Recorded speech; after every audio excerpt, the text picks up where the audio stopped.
মাহে রমজান এমন এক বরকতময় মাস, কিন্তু কেন করেন? আজকে জানবো এই রহস্যের গভীর কারণ।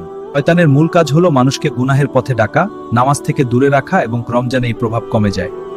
আল্লাহ তাআলা চান মানুষ যেন সহজে ইবাদত করতে পারে, রোজা, নামাজ ও কোরআন তিলাওয়াতে মনোযোগ দিতে পারে, তাই শয়তানদের শক্তি কমিয়ে দেন। অনেকে প্রশ্ন করে, শয়তান বন্দী হলে মানুষ গুনাহ করে কেন?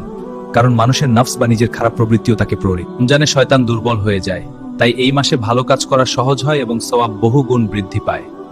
রমজান শুধু একটি মাস নয়, এটি আত্মপ্রশ্ন হলো, আমরা কি নিজেদের বদলাতে প্রস্তুত? রমজান আসলেই তাই মানুষ সহজে তওবা করে আল্লাহর কাছে ফিরে আসতে পারে। এই মাসে খারাপ কাজ থেকে দূরে থাকা সহজ হয়, কারণ শয়তানের কুমন্ত্রণা কমে যায় এবং মন ইবাদতের দিকে ঝুঁকে পড়ে। রমজানের মূল উদ্দেশ্য হলো তাকওয়া অর্জন করা। শয়তান বন্দী থাকার কারণে মানুষ আত্মসংযম শিখতে পারে। শয়তান বন্দী হলো তাই রমজান হলো নিজের ভেতরের শত্রুর বিরুদ্ধে যুদ্ধের মাস। রমজান হলো কোরআন নাজিলের মাস। কোরআন এই মাসেই নাজিল হয়েছে, তাই তিলাওয়াতের সওয়াব অনেক বেশি।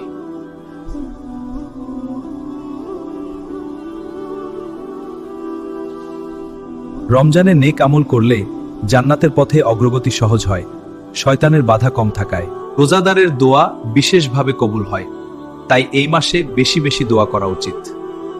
রোজা মানুষকে ধৈর্য শিখায়, ক্ষুধা ও তৃষ্ণা সহ্য করে আল্লাহর সন্তুষ্টি অর্জনের চেষ্টা করা হয়। রমজানে দান করলে সওয়াব বহুগুণ বৃদ্ধি পায়, শয়তানের কৃপণতার কুমন্ত্রণা কম থাকায় মানুষ সহজে দান করতে পারে।